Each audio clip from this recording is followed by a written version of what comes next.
E aí, gente, era isso aqui. Esse episódio 61 do Princípio Econômico Podcast.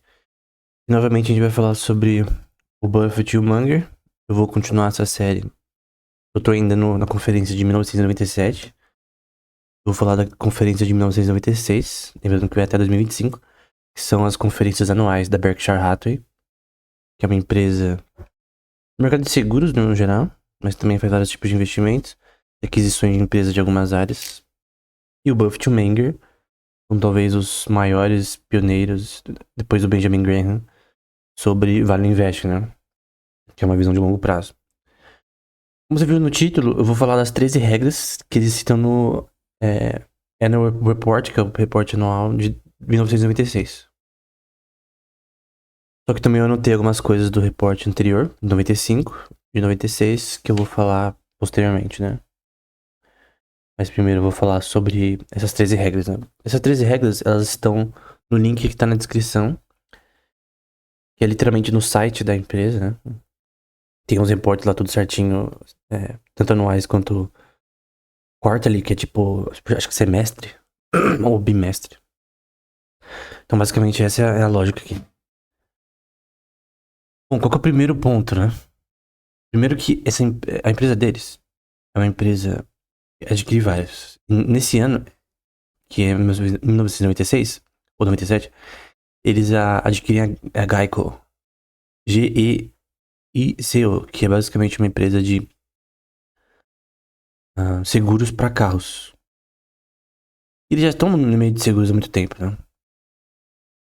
Só que eles estruturam os produtos de seguros muito bem. O que é uma empresa de seguro? É basicamente uma empresa que ela ganha pra caso dê merda em alguma coisa, ela te pagar como se fosse literalmente uma segurança, né, pra pessoa. Então, um carro foi roubado, por exemplo, ou uma casa pegou fogo, ou enchente, ou sei lá, qualquer coisa. Então, a forma que produtos de seguros são estruturados é com base na probabilidade de certos eventos acontecerem na região. Então, se numa região tem muito mais roubo de carro do que outra, talvez estruturar seguro ali de carro não seja uma boa ideia. Seria melhor na outra, que tem menos. Normalmente, o objetivo da empresa de seguros é não pagar nada, nunca. Se possível. Então, probabilisticamente, ela quer saber qual a probabilidade, no cenário normal, em que nós teremos que ter um colapso, por exemplo, seguro para furacões, por exemplo. Tipo, é impossível você prever furacões numa região. Por exemplo, seguro pro furacão Katrina, né? Quanto dinheiro teria que ser gasto para resolver o problema das casas destruídas no furacão Katrina? E será que o que seria gasto é o suficiente para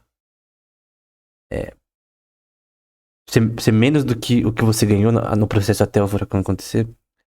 Essa é a noção, mas você não sabe onde vai acontecer, por exemplo. E como isso aconteceria? Poderia ter subsídio do governo também para ajudar nessa questão, mas fora da empresa de seguro. Mas qual que é a linha deles? Eles gostam de adquirir empresas que elas tenham um custo de capital não necessariamente alto. Custo de investimento também. A empresa de seguro é uma empresa que ela gera capital continuamente, vira um fundo praticamente, de uma forma contínua, né? Tem toda hora influxo de capital ali, mensalmente de pessoas pagando o seguro. Só que a questão vai ter hora que alguém vai ter o carro roubado, por exemplo, e a Geico vai ter que pagar o seguro do carro, dependendo do preço do carro e tal. Ou manutenção do carro, enfim. Seguro é literalmente isso. Só que a visão deles não é de adquirir todas as empresas de seguros possíveis, né? Aquelas que têm produtos estruturados de tal forma que, no geral, a probabilidade de você ter que pagar, tipo, mesmo num produto honesto, é baixa, né? Obviamente, uma empresa como a Geico, ela tem a visão de que ela vai ganhar mais no longo prazo, que ela vai ter que gastar com o pagamento dos seguros. E essa é a ideia que eles colocam, né? Eles falam, por exemplo, sobre vários temas, né? Só que eu acho que eu vou falar primeiro dos 13. O primeiro ponto que eles colocam no repórter de 1986 é assim: embora nossa forma corporativa, né? Nós somos uma empresa pública que emite ações e tal. A atitude deles é de uma partnership. Então, Charlie Munger e eu pensamos que os nossos shareholders, acionistas, são own partners. Um own partner é alguém que também tem posse, porque quando você compra uma ação, basicamente está comprando uma posse da empresa. Uma posse marginal, né? Então, vamos supor que a empresa vale 1 bilhão e você compra 5 mil em ações reais. Na prática, né? Eles olham que, por conta do tamanho das nossas shareholders, né? Nós também, pro melhor ou pro pior, somos controlling partners. Como se fosse um fundo, né? De investimentos, entre aspas. A visão deles é assim.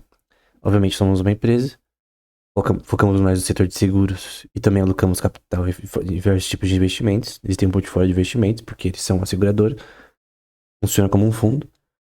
Mas eles mesmos investem dinheiro, né? E a visão dele é de que os acionistas, eles são como se fosse pessoas que estão investindo naquele fundo, embora não seja um fundo. É uma empresa. É como se fosse um fundo e não é um fundo ao mesmo tempo, né? Eles vão falar, nós não vimos nossa empresa como um ultimate owner, ou um dono último, né, dos nossos negócios e ativos, mas como um negócio de condução através do qual os acionistas podem ter posse de ativos, né? Então a visão dele é, os acionistas eles compram parte da empresa, quanto mais a empresa cresce, os acionistas crescem junto com a empresa, é uma visão de longo prazo. Isso aqui ele fala numa conferência para os acionistas, né?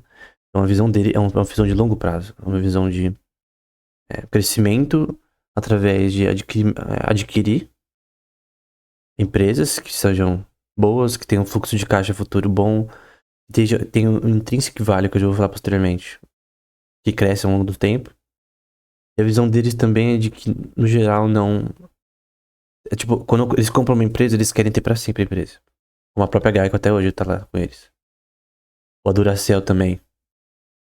Entre outras. Então a visão deles é... Eles têm várias empresas, por sinal. A visão deles é ter elas no longo prazo. Então não é comprar e vender tipo um LBO, né? É uma coisa importante, eles não dependem de leverage. Tem uma parte desses pontos que eles falam que eles não dependem de empréstimos de curto prazo. O Buffett até fala de commercial paper, que é uma forma de você ter um empréstimo de curto prazo para uma empresa, associada a débito. Eu não sei de Ripple, se ele não falou de Ripple, que é o Repurchase Agreement lá no Fed.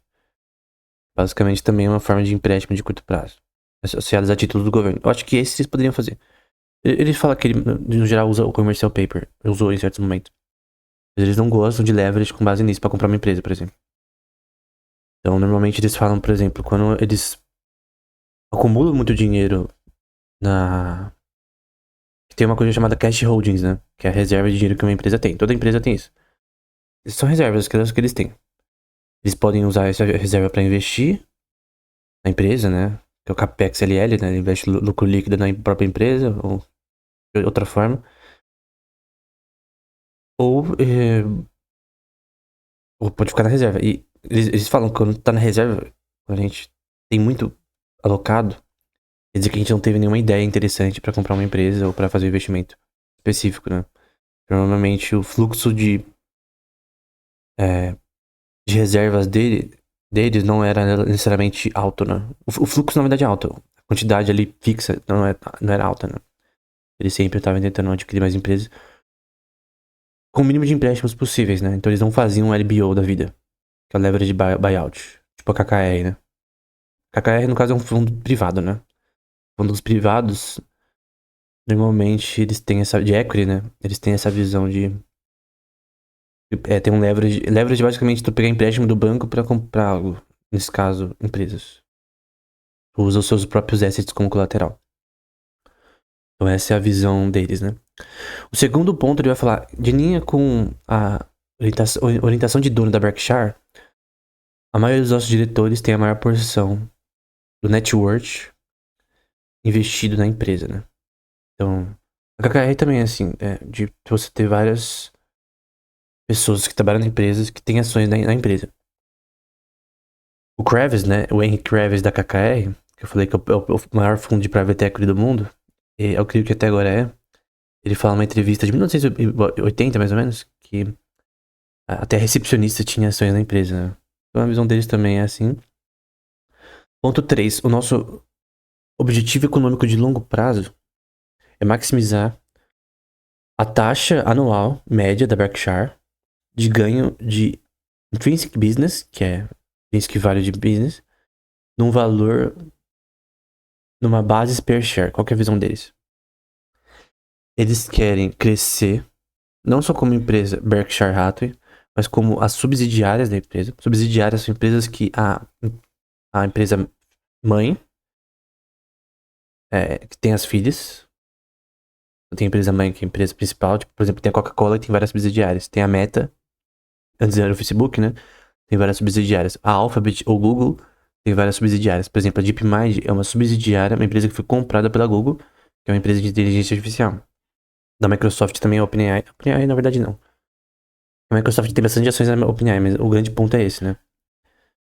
E enquanto eles crescem, o valor per share das ações da Berkshire Hathaway também cresce. E assim o valor intrínseco da empresa. E não é um valor calculado por EBITDA da vida. Eles discordam de EBITDA totalmente. A empresa é tantas vezes o EBITDA, que é o ganhos antes de juros, impostos, depreciação e amortização, né? A visão deles não é assim.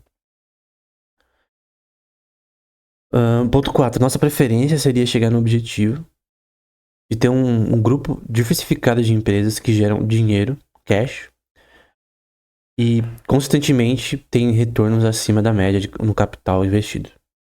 Nossa segunda escolha também é ter parte no caso, investimentos, né, de equity, de ações, né, de empresas similares, que tem primariamente e também uma coisa, de crescer através de adquirir outras empresas e também, por exemplo, Coca-Cola. Você pode falar que é uma empresa que só faz o mesmo, né? Tem aquele produto principal, mas não tem uma campanha de marketing que muda muito a empresa. Normalmente as pessoas compram continuamente, porque a empresa já tem uma marca estabelecida. A Coca-Cola, o que ela faz? Adquire outras empresas no mesmo setor ou parecidos. Isso é frequente.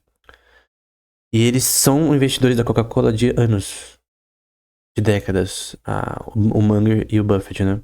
Por quê? Porque de fato ela tem uma consistência, uma estabilidade da marca. Até da Apple também tem bastante ações. No longo prazo, né? E de fato a Coca-Cola cresceu só nos últimos anos, né? Então a visão deles é ter um portfólio assim, de uns 10, 15 ações de empresas estilo Coca-Cola. Estilo Gillette, por exemplo. Gillette, ela vende produto que é inelástico, cara. Todo mundo tem, até obrigado em muitas empresas a cortar barba. Então, vender Gillette até é acho que é Metomini, né? Agora todo tipo de cortador, de fazedor de barba, né? A gente chama de Gillette, né? Nem sei o nome direito. A gente só faz Gillette, porque virou Metomini. Que nem Bombril, por exemplo. É Metomini, não é Bombril o nome. Aquele negócio lá de palha de aço. Uma palha de aço. Sucrilhos, por exemplo. Não é sucrilhos o nome, é cereal. Mas tem empresas que elas têm uma marca tão forte que vira Metomini. E eu creio que... Não que Berkshire Hathaway virou Metomini de seguros, né? Mas eu creio que... Eu acho que é uma coisa estranha, eles não falam isso, né? Eu tô pensando nisso agora. Normalmente a visão deles talvez seja investir em empresas que são tão fortes em alguns setores, na parte de alimentícia, que vira Metomini, né? Já tá na boca de todo mundo, né? Então, é basicamente isso. Ponto 5. Por conta da nossa visão de business ownership e por causa das limitações de a contabilidade e ganhos reportados consolidados, revela um pouco sobre a nossa performance econômica. Então, eu tô falando que você não pode ver para nossa empresa somente para a parte de contabilidade, você tem que ver o futuro do ponto de vista geral. Charlie e eu, tanto como donos e gerentes, managers, ignoramos esses números consolidados. Entretanto, nós reportamos esses números, esses ganhos, de cada negócio que a gente controla, porque a gente crê que é de grande importância. Porque basicamente da informação que vai para os investidores associados a isso. Então eles não ligam muito para o curto prazo, né? Eles olham pro longo prazo. Então, no longo prazo a gente tá crescendo o nosso intrinsic value, ou sim ou não. Essa é a visão. Então, se eles estão nesse sentido do ponto de vista de securities, de títulos do governo que eles também adquirem, porque no report de 2024 também eu vi que eles adquirem títulos bastante. Ou adquirir empresas e tal. Eles têm essa visão de aumentar o intrinsic value da sua empresa em geral. Então, no ponto 6 ele vai falar que as consequências de contábeis não influenciam as decisões que eles cometem em relação a operar e alocar capital deles. Então, sei lá, um ano com um balance sheet pior ou algo do tipo, eles não têm essa visão. A visão deles é comprar negócios com valor descontado do valor real ou que tenham um ganho pro futuro alto, né? É um preço justo, normalmente de forma amigável, né? Eles dizem nessa conferência de 1996 que normalmente eles não gostam de adquirir empresas de forma não amigável. Eu não falei, eu fiquei de fazer um vídeo, eu fiz uma live lendo, né? Mas sobre Acquisition and Mergers, que basicamente é um tema que tem a ver com direito, economia e investimentos, que é sobre como empresas são adquiridas e como fusões acontecem. Só que é muito mais complexo do que eu pensava, né? Eu li um livro nesse tema e é muita coisa. Tipo, muitos tipos de coisa acontecem, é uma parada legal de complexo. Tipo, eu teria que ler um pouco mais sobre pra falar com mais detalhes sobre aquisições e mergers. Também se aplica pro Brasil. Só que é interessante que te ensina muito como funciona isso, porque tem, por exemplo, setores na banca de bancos de investimentos que são focados apenas em IPOs e mergers, fusões. E IPO é o Initial Public Offering, quando uma empresa ela entra no mercado de ações público, né? Não é uma empresa de caráter privado, de capital. Empresa de capital aberto. Tem pessoas que focam apenas nisso, investir em IPOs. Então aquela empresa, obviamente ela tem que olhar pro reporte financeiro da empresa, como a empresa atua, qual área, é uma área da farmácia, uma área de biotecnologia, qual é a área. E é óbvio que você comprar uma empresa no IPO que vai ser bem sucedida no futuro, segurar por um tempo, obviamente às vezes ela cai, tá? Às vezes tem um hype nela e depois cai. Mas é uma boa forma de você, se você fazer corretamente, de... É uma estratégia, né? Investimento, mas normalmente eu acho que de curto e médio prazo, porque normalmente você tem picos iniciais e depois decresce. Depende. Depende do que a empresa faz. Enfim. Por que uma empresa vai ser pública, né? Porque ela consegue ganhar mais dinheiro. Todo mundo pode investir nela, né? Embora tenha umas condições legais que você tem que ter pra você ter uma empresa pública, né? Até questões contábeis, questões de reportes que tem que ser divulgados pro público, né? Então, por exemplo, tu coloca Nintendo Financial Report 2024, vai ter o reporte financeiro da Nintendo esse ano. Então, eles vão dizer, né, que nossa aquisição de custos é similar, nós preferimos comprar por $2 cada ganho da empresa, né? Que não é reportável para nós, em princípios de contabilidade, do que comprar por $1 reportável. Eles precisam, porque, por exemplo, o valor do preço da ação associado aos ganhos, como earnings per share, por exemplo. Earnings per share é o quanto a empresa ganha de dinheiro anualmente, por exemplo, em relação às ações que ela emitiu. Então, quanto mais ela ganha em relação às ações que ela tem, mais ela tem mais dinheiro em relação a cada ação. E normalmente a visão mainstream poderia ser, embora Peter Lynch e vários outros autores, não são exatamente de Value Invest, falam contra isso, não necessariamente earnings per share mostra que a empresa é boa. Porque você pode falar, ela tá ganhando mais do que as ações dizem. Isso é bom. Não necessariamente. E tem uma questão de contabilidade também nisso. E tem empresas que podem maquiar a sua... Não só seu earnings per share, mas seus earnings mesmo, seus ganhos. EBITDA, EBIT. Isso é uma coisa importante. Tem uma empresa eu acho que é na... Isso era em Paquistão, Emirados Árabes. Tava até vendo uma entrevista com um cara, um investidor lá dessas áreas aí.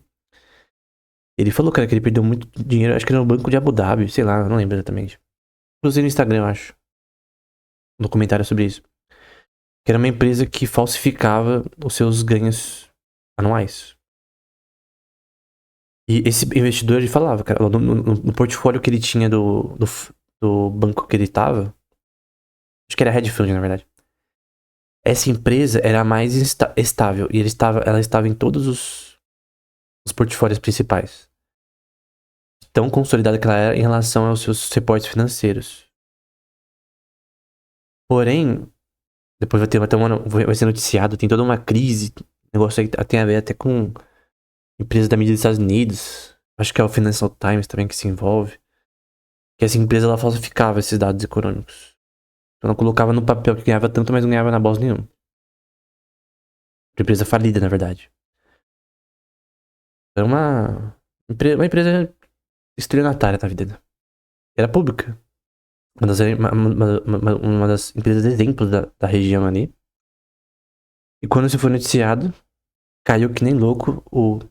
Esse investidor ele fala que ele conseguiu, no geral, sair da posição rápido. Só que ele tava com tanto exposure. Exposure é basicamente tu tá exposto a risco, nesse caso. O exposure dele era tão alto que basicamente ele teve que perder. Ele perdeu. E foi talvez uma das maiores perdas dele, vai dizer. Então, não necessariamente o financial report da empresa, mesmo que seja honesto, que ele diz algo bom da empresa no futuro, ou de fato ele é correto, né? Também tem técnica de contabilidade pra você mascarar também. Então eles veem no ponto de vista de intrínseco e vale, né? Obviamente eles olham os ganhos da empresa, mas a visão deles é mais future cash flow. Qual que é o fluxo de caixa futuro com base no passado? Qual que é a possibilidade de crescimento dessa empresa? A possibilidade de crescimento é uma coisa subjetiva, entre aspas, né? Porque é uma coisa mais que você tem que ter uma visão de negócios mesmo. Então, por exemplo, o Munger vai falar bem do Fred Mac nessa conferência, né? De 1996. Pra quem leu sobre a crise de 2008, Fred Mac colapsou. Era uma empresa que oferecia empréstimos imobiliários com subsídio do governo. Então é uma empresa bem estabelecida. Porém, na crise de 2008 ela colapsou. Só que ela colapsou por conta também da expansão de crédito causada por Credit Default Obligations. Não era uma coisa da época, ainda nesse nível. Mas enfim.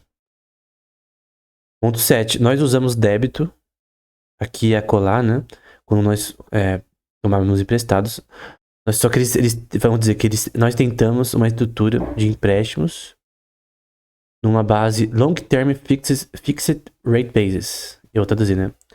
Numa taxa fixa de longo prazo. Os empréstimos deles, embora eles usam commercial paper aqui e acolá, eles têm uma visão mais de longo prazo de empréstimos. Então eles não usam leverage como fundos de privados, por exemplo, usam. Bom, eles poderiam usar leverage. Eles poderiam falar, não, vamos pegar empréstimos de curto prazo porque a gente consegue comprar empresas mais rápido. Só que eles preferem não ter tantos passivos em relação a juros, que é uma coisa até pessoal importante para quem lida com crédito pessoalmente, com bastante crédito, principalmente para pequenos empreendedores.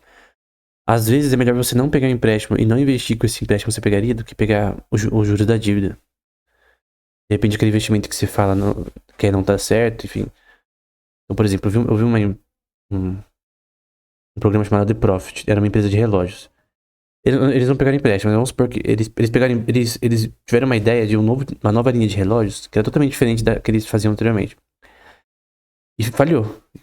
Os ganhos dela começou a cair da empresa. Isso foi ruim pra empresa no longo prazo. Foi de 1 milhão de ganhos anuais para 400 mil. No terceiro ano da empresa ou segundo. E eles gastaram dinheiro pra caramba nesse novo projeto. Design, fabricação, estoque. E não deu certo. Imagina se eles pegassem empréstimo, tivessem que pagar o juros da dívida e tivessem não um aumento de lucro, mas faturamento e lucro, né? Mas na verdade eles começaram a ter negativos, né? Então você vê como às vezes tu pega um empréstimo pra fazer uma ideia, do ponto de vista empresarial, é uma burrice. Então sempre você tem que ter uma visão, assim como eles aqui, só que eles estão fazendo isso, eles poderiam ter acesso a crédito de curto prazo, eu acho que eles não teriam problemas com isso. Eles eram uma empresa consolidada que ganhava milhões por ano. Mas, seja no macro não, empresas grandes ou pequenas, leverage pode ser um problema, né? Então, se pegar empréstimo empresarial não é uma coisa boa, necessariamente. Então, eles vão falar que esse conservatismo penalizou os resultados deles, porque eles não tinham tanto acesso a dinheiro tão rápido. Mas considerando nossas obrigações fiduciárias, né? Obrigações do ponto de vista de pagamento de juros, para os credores e coisas do tipo, eles tinham essa visão. Que eu creio que é uma visão correta, né? Ele fala até um mantra ali, né? To finish first, you must first finish, né? Pra terminar primeiro, tu tem que primeiro terminar. Então é interessante. Ponto 8. Uma wishlist de gerenciamento não pode ser preenchida aos custos dos acionistas. Nós não vamos diversificar nossas compras de empresas a preços de controle e ignorar consequências de longo prazo para nossos acionistas, né? Então, a visão deles de aquisição de empresas também tinha uma visão de diversificar sem diminuir o intrínseco que vale da Berkshire Hathaway, né? Nós apenas vamos fazer com seu dinheiro o que nós faríamos com o nosso próprio, eles vão dizer, né? Diversificando os nossos próprios portfólios através da compra de ações. E volta pro primeiro ponto, né? Que eles viam a empresa como os acionistas como partners deles. Uma partnership. Eles são general partners, como se fosse um fundo de investimentos, de private equity. E eles. Cara, eles parecem um fundo de private equity, se você pensar. Eles não são, porque eles são, na verdade, uma empresa, uma Berkshire Hathaway, empresa de seguros. Mas na prática eles funcionam como se fosse um fundo. A forma de pensar deles, e na prática é como se fosse um fundo. É estranho, porque você tem ideia de que fundos de private equity são uma coisa, uma empresa como a Berkshire Hathaway de seguros é outra, mas a formatação de empresas de seguros como tem uma visão muito parecida com fundos, né? Tem fundos de seguros também que investem em fundos, em hedge funds, em fundos de private equity. Tem por conta que eles são dessa forma, que eles têm um balanço nesse sentido, eles podem fazer isso, né? Talvez se fosse uma empresa diferente, não seria bem assim. Então, talvez a característica deles ser uma empresa de seguros permite essa questão. Por isso que eu acho que seria interessante você criar uma empresa de seguros no Brasil e fazer a mesma coisa, talvez. Olha essa visão deles, né? Ponto 9. Nós achamos que nossas nobres intenções deveriam ser checadas periodicamente contra os resultados. Nós testamos nossa sabedoria de retained earnings, né, ganhos retidos, acessando se essa retenção ao longo do tempo entrega para os acionistas ao menos $1 do mercado de valor a cada dólar mantido. Então, em relação aos corporate earnings, né, aos earnings per share, que está aumentando. Eles querem o que importa para eles é o return on equity, né, que é o ROI, né. Não se confunda com ROI e com I no final, que é Return on Investment, mas Return on Equity, que basicamente é o retorno que é mais importante para os acionistas. Então a visão deles é, ok, nosso market share está aumentando, mas e para os nossos acionistas está aumentando também. Essa é a visão. Então, eu acho interessante também. Ponto 10. Nós emitimos common stock, que é estoque comum, apenas quando recebemos mais valor de empresas em relação ao que nós damos, né? Então, tem que entender que uma empresa, ela emite ações. Ela pode escolher que tipo de ações ela vai emitir. Sejam ações advisory shares. Esse é um termo difícil em inglês. Advisory. São, por exemplo, advisory shares não dá controle para a empresa de votação. É tipo como se fosse um... Tipo, tu pode ter voz, mas não tanta, né? Como um estoque te dá poder de votação. O preferred stock é mais... uma liquidez mais rápida que você recebe em relação a dividendos e coisas do tipo. Primeiro de todo mundo. Mas não tem votação. Eles emitiram coisa chamada Class B Stocks, que eu não vou falar aqui nessa aula. Esse ano eles também tem uma parte de explicar bastante o que é Class B Shares, enfim. Mas ele vai falar que essa regra aplica para todas as formas de emissão, não apenas em fusões e public offerings de ações, mas também para o que é chamado de Stock for Debt Swaps, que é relacionada a débito, né?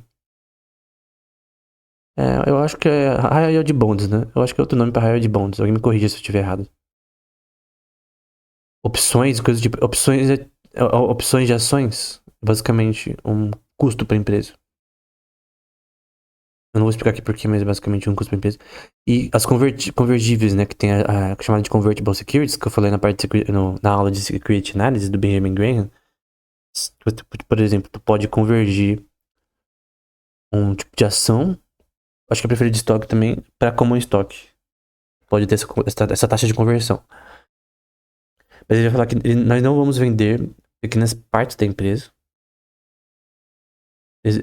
E isso é o que a emissão das shares significa, numa base inconsistente do valor, né, da empresa como um todo, né? Eles vão falar que quando nós vendemos as Class B shares, nós dizemos que a ação da Berkshire Hathaway não foi diminuído o seu valor intrínseco. Então, eles eram contra, por exemplo, stock split, que basicamente tu fazer suas ações caírem, só que sendo divididas, mais sendo emitidas, né? Tem uma proporção aí. É como se eu tivesse vinho e colocasse água, e eu diminuo o seu valor, mas talvez não o seu gosto, entre aspas, né? Um exemplo esquisito, né? Mas enfim. Essa é a lógica. Principalmente no começo eles falam isso daí, né? Mas enfim. Ponto 11. Nós deveríamos ficar totalmente aware, né? Eu não sei como traduzir aware. Ficar... Não sei como traduzir aware. Eu sei o termo, o que significa em inglês, mas eu não sei como te explicar. Acho que nós deveríamos ficar totalmente a parte da atitude do Charlie e eu sobre como do que afeta o ganho, a performance financeira. Seja lá qual foi o preço, nós temos nenhum interesse em vender qualquer boa empresa da Berkshire. A Berkshire possui, então eles têm essa visão de não vender as empresas da Berkshire. Eles não têm a visão de um private equity fund. Eles fazem um LBO, compram com margem uma empresa, fazem SB bem sucedidas e talvez vendem no futuro. Não necessariamente vendem, mas eles podem vir a vender no futuro. Tem a chamada de close-end funds. Esses fundos, eles têm um tempo que eles vão fechar, que eles vão dar o retorno pros acionistas, não, pros investidores, pros partners, né? Vamos supor que o fundo durou 10 anos. E a porcentagem de ganhos que eles teve ao longo dos anos vai ser a porcentagem. O custo vai afetar, tá? As taxas de custo, de fees, os fees rates. Isso vai afetar os ganhos dos investidores, mas no fim eles querem dar para os investidores a porcentagem. Se for uma porcentagem ruim, tá? 7%, 8% abaixo do que poderia ser em outro lugar. É o que tem pra hoje, né? Inclusive end funds. Eu acho que a da Berkshire Hathaway é melhor, porque você pode ter pra sempre. E quanto mais a empresa cresce, mais. Por isso que eu acho que o modelo deles, que se assemelha a um fundo de certa forma, entre aspas, é melhor do que de um private equity fund. É claro que o private equity fund tem seus focos e benefícios, né? Mas eu creio que numa visão de value investing, a visão de Berkshire Hathaway é melhor. Eles vão dizer que eles são muito relutantes a vender subpar business, subsidiárias menores, né? Se eles acham que vai ter uma geração de dinheiro no longo prazo. Se eles acham que o fluxo de caixa futuro vai ser bom, um lucro bom.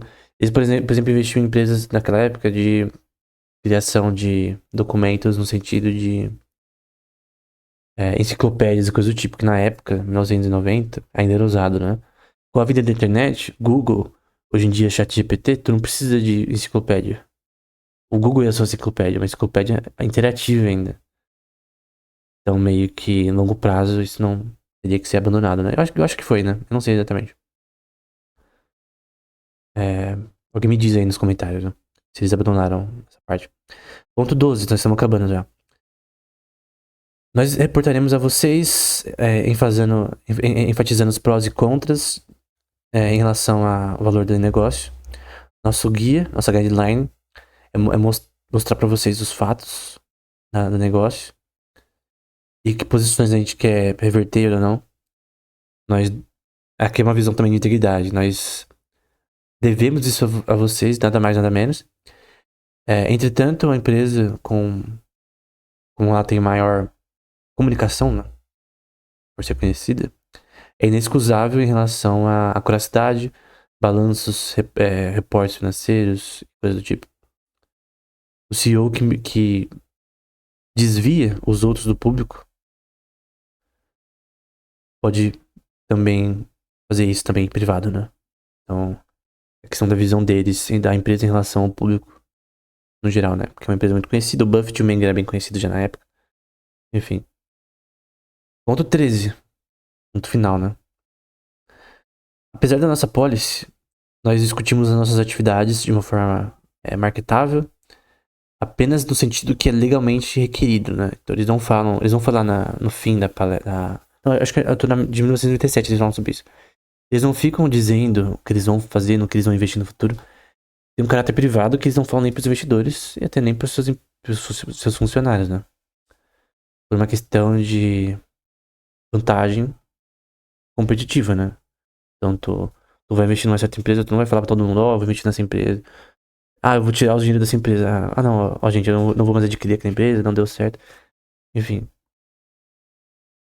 essa é uma questão deles. Então eles vão dizer que bons investimentos e ideias de investimento são raras, têm valor e são sujeitas à apropriação competitiva, assim como bons produtos. Então, normalmente nós não falamos sobre nossas ideias de investimento. Então eles não falam, tipo, ó, eu vou adquirir tal empresa. A Geico, por exemplo, na época. Outra empresa poderia adquirir vendo que esses caras que manjam pra caramba querem adquirir. Então seria uma boa. Então essa é a visão deles na prática, né? Eles terminam falando um pouco sobre intrinsic value, né? Que seria... Já acabou os 13 pontos, né? Mas na parte do final. Eu vou falar um pouco sobre intrinsic value de uma empresa, que é o valor descontado do valor de dinheiro. Tudo que a empresa vai ter. O que é chamado de desconto de cash flow. E você usa, normalmente, como coupon rate. Na equação, para quem adquiriu o livro, já foi publicado, mas eu vou essa parte no futuro sobre a Berkshire Hathaway, né? Eu vou colocar essas palestras, né? Esses episódios sobre a Berkshire Hathaway. Eu tô escrevendo em forma de livro também, num capítulo. Eu vou colocar no livro esse ano, se Deus permitir. E, basicamente, eu vou falar sobre tudo que eu tô falando aqui, só que em forma de livro, mas de forma mais simples e tal. Já comecei até. E na equação de desconto de cash flow, que é bem simples, cara. É basicamente uma soma que você tem o fluxo de caixa futuro da empresa, estimado, com base no passado. E você usa para esse cálculo o que é chamado de coupon rate, que é a taxa, nesse caso de títulos de 10 anos dos Estados Unidos como base para avaliar a empresa. Só que esse negócio de usar o coupon rate dos Estados Unidos funciona em empresas dos Estados Unidos. Que, por sinal, é o maior mercado de ações do mundo. Eu não sei se, por exemplo, você usar, por exemplo, empresa da Europa, você vai usar qual? Vai usar o título da Europa como um todo, da EU, né? Se for uma empresa da Alemanha, você vai usar o título de 10 anos da Alemanha. Não sei se vai funcionar, porque... Não sei exatamente, mas o coupon rate que eles usam é basicamente dos títulos de governo de 10 anos. É literalmente um valor de porcentagem. Que muda com flutuações do próprio mercado de ações, taxas de juros, inflação e situação do país. Porque um título é o débito do país, né? É um investimento no débito. Dá dinheiro pro país gastar mais, né? Se o país tá na merda, afeta os títulos em si. E como tem uma paridade dos títulos de governo e com o mercado de ações, então por isso que o coupon rate que eles usam é esse, né? É literalmente na equação, se você usar um algoritmo, por exemplo, pra calcular isso aí, se tu vai pôr o coupon rate lá, é simples. Acho que recentemente tava 4,66%. Se eu não me engano. É literalmente só isso. Nós vamos falar um pouco sobre isso que vai, sobre... Eles citam o Benjamin Graham, falam sobre a Geico, eles falam bastante coisa aí. Eu não vou falar sobre isso, tá na descrição o link. Pode ler com calma aí. O link tá todas as informações que eu coloquei, que é do reporte financeiro desse de 1996. Eu não tenho outros pontos aqui, mas eu não sei se seria bom eu falar agora, né? Porque eu já falei tudo que eu queria falar em relação a isso, né? Mas tem alguns pontos que eu gostaria de citar. Acho que compra negócios, empresa, né? Ponto de vista de aquisição, né? Em que você quer gerenciar pra sempre, né? Então a visão deles é realmente diferente de um closed-end fund, né? De não só comprar, adquirir empresas, como a Geico, por exemplo, que eles têm até hoje. A Geico eles adquiriram em 1996, eles não venderam até agora. Lembrando que é de seguro de carros, né? Então, essa é a visão deles. Eles falam bastante sobre essa questão, né? De empresas nesse sentido, né? Em que sentido? No sentido de aquisição. E é muito importante tu ler sobre aquisições e mergers, né? Então tem livros só sobre fusões e aquisições. Não leio do Brasil, tá? Leio sobre no contexto dos Estados Unidos. Em relação a investimentos, eu acho que não é uma boa investir na Bolsa Brasileira. É um lixo. Comparado à americana, da Europa, Ásia. Então, tu tem 3 tipos de bolsa. Europa, Estados Unidos, América do Norte no geral. Japão, Nikkei, Singapura também, Ásia no geral. Então, tem algumas bolsas na Ásia, Japão, Europa, Estados Unidos. Obviamente tem que ver o custo das transações em relação ao seu broker. Pode ser maior. Tem que ver imposto também em relação a dividendos. Mas se o custo em relação a impostos e dividendos possíveis, né? Tipo de custos assim. Não tira uma paridade de ganho possível, é melhor você investir no exterior do que no Brasil.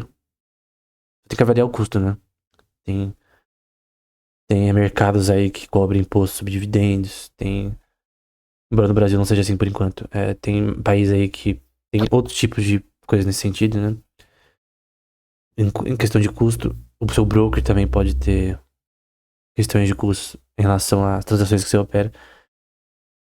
Então isso tem que ser avaliado, obviamente, né? Mas em questão de futuro de empresas, a pessoa, tipo, eu vi um vídeo, os caras no banco de investimento no Brasil. Aí os caras falaram que empresa que você vai investir. Os caras falam, com todo respeito, Itaú é uma boa empresa. Fala Itaú. Bem, Itaú é uma boa empresa, tá? Ander é uma boa empresa. Boas empresas no Brasil também. Que são investíveis e muito boas. Mas, tipo, esse portfólio, só no Brasil. Você vai num banco de investimentos. Obviamente, no portfólio deles, eles investem no mundo todo. Não tô falando nesse sentido. Falando de dicas pra pessoas normais. Tipo, só no Brasil, cara. Não tem lógica, cara. Qual banco que só investe no Brasil? Só um maluco. Qual hedge fund só investe no Brasil, só investe no Brasil? Só se for um fundo maluco, né? Então, creio que essa é uma visão que tem que ser vista, né? Normalmente no exterior você tem oportunidade de investimento muito melhores. E até aquisições também. Então tem empresas do Brasil que adquirem empresas do exterior e vice-versa. Isso é normal. Em questão de legislação, aí isso vai pra outra coisa, porque no tema Acquisition and Mergers, que é aquisições e fusões, que já é um tema legal bem difícil, tu tem outro tema que é outro mais complexo, que eu não sei muito sobre. Tem livros sobre isso, eu vou ler no futuro, que é aquisições e mergers de forma internacional. Por que é mais complexo? Porque aí você tem uma coisa, por exemplo, tu entende. Eu li, por exemplo, sobre aquisições e mergers no contexto dos Estados Unidos. As leis lá são diferentes. Quando você vai pra Europa, países específicos, Alemanha, França, tem outras leis. E aí as formas de aquisições podem mudar bastante.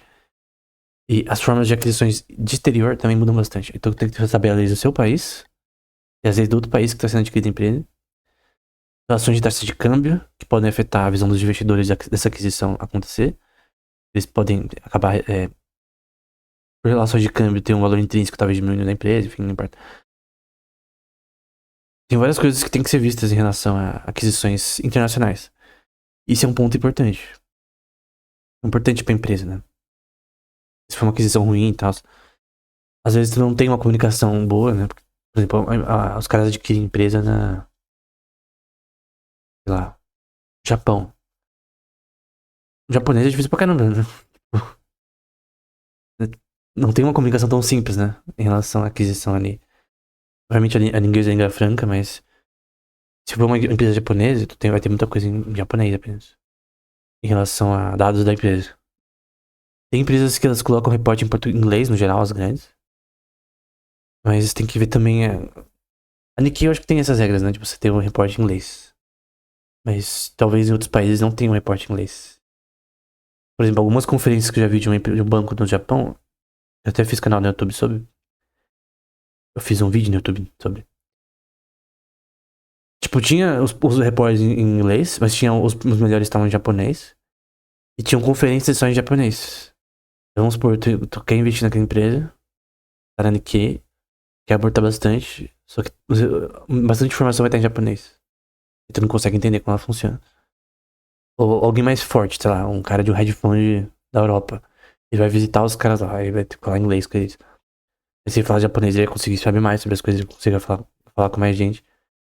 Então, tanto investimentos e aquisições de internacionais, tu tem uma barreira. Como, por exemplo, tu quer investir numa empresa no Cazaquistão, que você acha que o mercado de petrolífero do Cazaquistão tem futuro por conta de reservas no Mar Cáspio. Eles têm a maior parte. E são mais produtivos em relação às outras. Então, você teve uma possibilidade de crescimento.